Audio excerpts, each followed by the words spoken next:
నమస్కారం అండి పద్మనాయుడు గారు. నమస్తే సార్. మీ గురించి కొంచెం చెప్తారా? నా పేరు పద్మనాయుడు అండి, Padmanaidu Karanam. I'm a rheumatologist. I'm working for Saint Mary's medical group in Athens. ఇక్కడ 2016 నుంచి ప్రాక్టీస్ చేస్తున్నానండి. సెయింట్ మేరీస్కి I'm the only rheumatologist working for Saint Mary's. ఇండియాలో ఐఎమ్ ఫ్రమ్ నెల్లూరు అండి. నెల్లూరు దగ్గర పల్లె అనమాట మాది విలేజ్. నేను కర్నూలులో మెడిసిన్ చేశానండి. తర్వాత మెడిసిన్ అయిన తర్వాత ఆర్థోపెడిక్ రెసిడెన్సీ కర్నూలులోనే చేశానండి.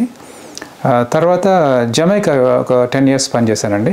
ఇండియా అయిన తర్వాత అక్కడ ఆర్థోపెడిక్ సర్జన్గా ఒక 9.5 years పనిచేశానండి. తర్వాత యూఎస్కి మూవ్ అయ్యామండి 2009లో. ఇక్కడికి వచ్చిన తర్వాత మళ్ళీ నేను రెసిడెన్సీ చేశాను. న్యూయార్క్లో ఇంటర్నల్ మెడిసిన్ రెసిడెన్సీ చేశాను. 3 years రెసిడెన్సీ అయిన తర్వాత రొమటాలజీ యూనివర్సిటీ ఆఫ్ మసాచుసెట్స్లో చేశాను అనమాట, బాస్టన్ దగ్గర. అది అయిన తర్వాత ఇక్కడ జాబ్ యాథెన్స్లో మొదలుపెట్టానండి 2016లో. అంటే రూమటాలజీలోకి ఎలా కన్వర్ట్ అయ్యారండి? ఫస్ట్ ఆర్థోపెడిక్ టు రూమటాలజీ, అది ఆ ట్రావెల్ ఎట్లా జరిగింది మీకు? ఆర్థోపెడిక్స్ నేను అయిన తర్వాత జమైకాలో ఆల్మోస్ట్ 10 years పనిచేశాను, 9.5 years. యూఎస్కి వచ్చిన తర్వాత ఐ మేడ్ ఏ డెసిషన్ అండి. ఇక్కడ I already was practising for almost 14 years orthopaedics. ఇక్కడ ఏమంటే ఇక్కడ మళ్ళీ మీరు రెసిడెన్సీ చేయాలి, ఒక 4-5 years రెసిడెన్సీ, దెన్ ఫెలోషిప్ చేయాలి. ఐ వోంట్ బి లెర్నింగ్ ఏమి ఉండదండి ఇక్కడ. ఇంత ఆల్రెడీ నేను I did practise for 14 years. అందుకని నేను రొమటాలజీ చూజ్ చేసుకున్నానండి. It's a different branch, very close to orthopaedics. Even though surgeries అవేమి చేయకపోయినా కూడా జాయింట్స్ ఇవన్నీ అనాటమీ సిమిలర్గా ఉంటుంది కాబట్టి అయితే నాకు కొంచెం కన్వీనియంట్గా ఉంటుంది అనుకున్నానండి. నా ఆర్థోపెడిక్ నాలెడ్జ్ కూడా కొంచెం రొమటాలజీలో యూజ్ చేసుకోవచ్చు అని ఆ ఉద్దేశంతో రొమటాలజీ తీసుకున్నానండి. ఈ మధ్య విపరీతంగా రూమటాలజిస్ట్ అనేది వినిపిస్తుందండి. అండ్ ప్రపంచవ్యాప్తంగా రూమటాలజిస్టులు కూడా తక్కువగా ఉన్నారు అనేది కూడా అంటున్నారు. అసలు ఆ సబ్జెక్ట్ ఎలా స్టార్ట్ అయింది? రూమటాలజీ అంటే కాస్త వివరంగా చెప్తారా? రొమటాలజీ అంటే basically we manage autoimmune diseases అండి. ప్రీవియస్లీ ఈ కాన్సెప్ట్ లేదండి. ఆల్మోస్ట్ 30-40 years నుంచి రొమటాలజీ స్పెషల్ బ్రాంచ్ మొదలైంది. అందువల్ల చాలా తక్కువ మంది రొమటాలజిస్ట్ అవైలబుల్ ఉన్నారండి. ఇక్కడ waiting list almost 4 to 6 months ఉంటుంది ఒక్కొక్కరు చూడాలంటే. Rheumatology basically manages any autoimmune diseases like lupus, vasculitis, rheumatoid arthritis, gout, psoriatic arthritis. ఈ డిసీజెస్ మేము బేసికలీ మేనేజ్ చేస్తామండి. ద కాజ్ ఏంటంటే ఈ డిసీజెస్కి we still don't know, we say unknown diseases, unknown cause, etiology. Sometimes genetically కొన్ని predisposing factors ఉంటాయండి. మన జీన్స్లో కొన్ని జీన్స్ ప్రిడిస్పోజిషన్ కాజ్ చేస్తాయి డిసీజెస్కి. తర్వాత కొన్ని ఎన్విరాన్మెంటల్ ఫ్యాక్టర్స్ ఆల్సో ప్లే చేస్తాయి అన్నమాట. స్ట్రెస్ కావచ్చు అండి, ఆపరేషన్స్ కావచ్చు, ఇన్ఫెక్షన్స్. ఈ 2 కాంబినేషన్లో then you develop autoimmune disease like rheumatoid or lupus. We call double hit theory అంటామండి దీన్ని. So even though we don't know what is exact etiology, we believe that these are the 2 causes. One is a genetic predisposition, second thing is some triggering event occurs, then you develop autoimmune disease అండి.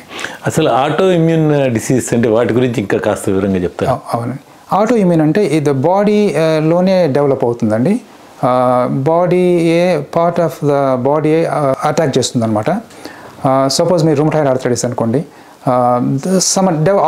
Antibodies develop అవుతాయండి బాడీలో. ఈ antibodies act చేసి ఆ joint damage cause చేస్తుందండి.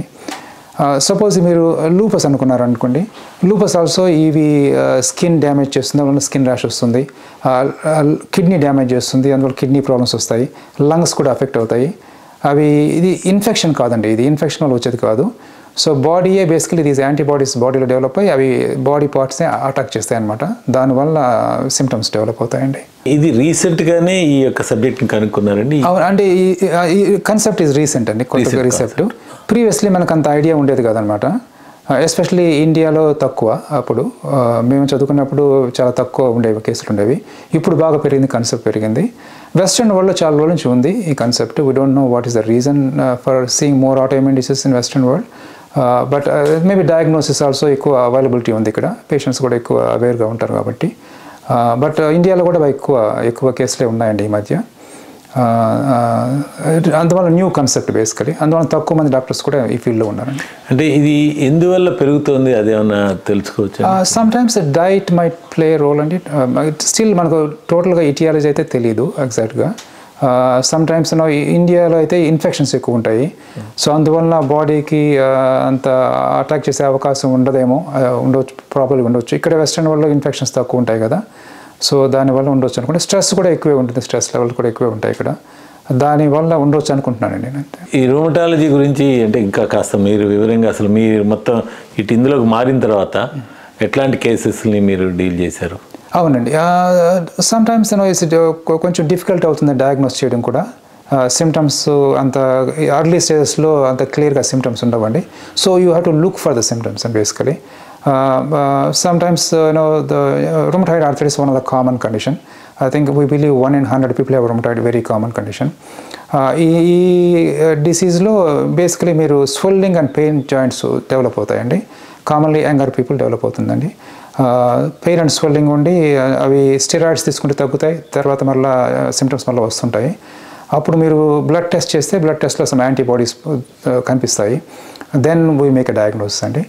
Another condition is lupus. So lupus is fairly common. 1 in 2,000 people have lupus, we believe. Lupus can present in a different ways అండి. కొందరికి skin rash వస్తుంది, కొందరికి కిడ్నీ ఫెయిల్యూర్ వస్తుంది, కొందరికి heart problems, lung problems వస్తాయి. Blood test చేస్తే కొన్ని టెస్టులు పాజిటివిటీ ఉంటాయండి. Blood test plus clinical symptoms రెండు కలిపి మేము డయాగ్నోస్ చేస్తామండి లూపస్ అని. Medication, lot of medications available they. Another condition వచ్చి స్పైన్ కూడా ఒక్కోసారి ఆటోఇమ్యూన్ డిసీజ్ వల్ల ఎఫెక్ట్ అవుతుందండి. కామన్గా స్పైన్ ఎఫెక్షన్ వచ్చి డీజనరేటివ్ డిసీజ్ అంటాము, అంటే regular arthritis. But ankylosing spondylitis అనే అదర్ కండిషన్ ఉందండి, యంగర్ పీపుల్ డెవలప్ అవుతుంది. వాళ్ళకి significant pain and stiffness of the back ఉంటుంది. సమ్టైమ్స్ వాళ్ళకి skin rashes and abdominal symptoms కూడా ఉండొచ్చు. అప్పుడు బ్లడ్ టెస్ట్ చేస్తే ఇన్ఫ్లమేషన్స్ మార్కర్స్ ఎలివేషన్ ఉంటాయండి. ఎక్స్రేలు తీస్తే, ఎక్స్రే ఆర్ ఎంఆర్ఐ స్కాన్ చేసినప్పుడు మీకు ఫైండింగ్స్ కనిపిస్తాయండి. ఇవన్నీ కలిపినప్పుడు డయాగ్నోస్ చేస్తాం, ఏదైనా ankylosing spondylitis or psoriatic arthritis అని. అండ్ రీసెంట్గా చాలా మెడికేషన్స్ అవైలబుల్ ఉన్నాయని. ఒక 20-30 years బ్యాక్ ఎక్కువ మెడికేషన్స్ అవైలబుల్ లేవండి. రీసెంట్లీ ఎస్పెషలీ బయోలాజిక్స్ అని కొత్త మెడికేషన్స్ అవైలబుల్ ఆల్మోస్ట్ 20-25 years నుంచి. చాలా సిగ్నిఫికెంట్ డిఫరెన్స్ వస్తుందండి పేషెంట్కి, సిమ్టమ్స్ బాగా ఇంప్రూవ్ అవుతాయి, ఇన్ఫ్లమేటరీ మార్కర్స్ తగ్గుతాయి. So treatment wise also much options బాగా అవైలబుల్ ఉన్నాయండి ఈ రేస్లో. అంటే ఫర్దర్గా రూమటాలజిస్ట్ దగ్గరికి వెళ్ళి చెకప్ చేయించుకొని మెడికేషన్ వాడితే ఇబ్బంది ఉండదండి ఫర్దర్గా లైఫ్లో?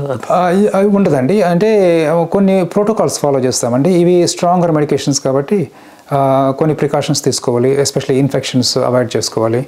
ఏదైనా ఇన్ఫెక్షన్ బాడీలో ఉంటే ఈ మెడికేషన్స్ ఆపేసేయాలి ఆ టైంలో. వ్యాక్సినేషన్ కూడా తీసుకోవాలండి, వ్యాక్సినేషన్ తీసుకుంటే ఇన్ఫెక్షన్ ఛాన్స్ లెస్ ఉంటుంది.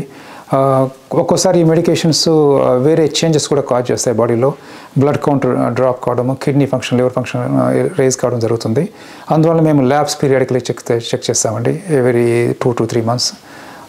మీరు ఈ ఆల్ ద ప్రికాషన్స్ ఫాలో అయితే మెడికేషన్ సేఫ్గా యూజ్ చేసుకోవచ్చు అండి. అండ్ ఒక్కోసారి కొన్ని సంవత్సరాల తర్వాత మేము డిసీజ్ రెమిషన్లోకి వెళ్తుంది, అంటే సిమ్టమ్స్ ఏమి యాక్టివ్గా ఉండవు, ఆల్ ద ల్యాబ్ పారామీటర్స్ నార్మల్గా ఉంటాయి. ఆ స్టేజ్లో మేము రెమిషన్ అంటాం. ఆ రెమిషన్ స్టేజ్లో మెడికేషన్స్ యాక్చువల్లీ టేపర్ చేయొచ్చండి, తగ్గించవచ్చు. అండ్ కొంతమందికి మెడికేషన్ యూజ్ చేయాల్సిన అవసరం ఉండకపోవచ్చు. ఒక్కోసారి రెమిషన్ మళ్ళీ రిలాప్స్ అని వస్తుందండి, రిలాప్స్ వస్తే మళ్ళీ వాడుకోవాల్సి వస్తుంది. బట్ రెమిషన్ కూడా పాసిబిలిటీ ఎక్కువ ఉంటుంది. Even though they are long term medication, they are not for life long అండి. జనరల్గా అంటే రూమటాలజిస్ట్కి మళ్ళీ కొంచెం వెనక్కి వెళ్దామండి. రూమటాలజిస్ట్కి లాట్ ఆఫ్ స్కోప్ ఉంది, రిక్వైర్మెంట్ ఉంది అని అంటున్నారు డాక్టర్స్కి.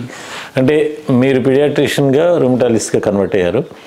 ఒక డాక్టరు ఇవాళ ఉన్న లాట్ ఆఫ్ స్కోప్ ఉంది కాబట్టి, వాళ్ళ సొసైటీకి రిక్వైర్మెంట్ ఉంది కాబట్టి, ఒక రూమటాలజిస్ట్గా మారాలి, కన్వర్ట్ కావాలి, తన అంటే డిజిగ్నేషన్ కానీ తన యొక్క ప్రొఫైల్ని కానీ మార్చుకోవాలంటే ఎట్లాంటి స్టెప్స్ ఫాలో అవ్వాలండి? అవునండి, నేను ఆర్థోపెడిక్స్ నుంచి రూమటాలజీ మారానండి. రూమటాలజీ చేయాలంటే ఇక్కడ ఫస్ట్ అమెరికాలో అయితే మీరు బేసిక్ ఎండి డిగ్రీ ఉండాలండి. ఎండి డిగ్రీ అయిన తర్వాత ఇక్కడ రెసిడెన్సీ అని చేస్తాము 3 years. ఇంటర్నల్ మెడిసిన్ రెసిడెన్సీ చేయాలండి 3 years. ఇంటర్నల్ మెడిసిన్ రెసిడెన్సీ అయిన తర్వాత మీకు ఫెలోషిప్ అంటాము. ఫెలోషిప్ 2 years ఉంటుంది రూమటాలజీ అయితే. అప్లై చేసినప్పుడు మీరు సెలెక్ట్ అయితే అప్పుడు 2 years ట్రైనింగ్ అవుతారు. సో మీరు 5 years ట్రైనింగ్ ఉంటుందండి ఆఫ్టర్ మెడ్ స్కూల్ అయిన తర్వాత. Then you're qualified rheumatologist. And there is a board certification అంటామండి రూమటాలజీలో. బోర్డ్ సర్టిఫికేషన్ అంటే ఎగ్జామ్ తీసుకుంటే పాస్ అయితే వీఆర్ బోర్డ్ సర్టిఫైడ్ రుమటాలజిస్ట్ అంటారు. అప్పుడు బోర్డ్ సర్టిఫికేషన్ 10 years వరకు ఉంటుందండి. You can take every 10 years and if you're pass you're board certified rheumatologist. Even though board certification లేకుండా ప్రాక్టీస్ చేయొచ్చు మీరు ఫెలోషిప్ చేస్తే. మోస్ట్ హాస్పిటల్స్ ప్రిఫర్ చేస్తాయి board certification, but most of us also prefer board certification as well అండి. అంటే అమెరికాలో ఎంతమందికి requirement ఉందండి ఇంకా రుమటాలజిస్ట్లో? చాలా రిక్వైర్మెంట్ ఏముందండి. Rheumatology one of the small branch ఇక్కడ అమెరికాలో, latest branch and also not many people go to rheumatology, but demand చాలా ఎక్కువ ఉంది. Sometimes waiting list 6 months 8 months వరకు ఉంటుంది. స్టిల్ డిమాండ్ బాగానే ఉందండి. అవకాశాలు కూడా బాగానే ఉన్నాయి రుమటాలజిస్ట్కి.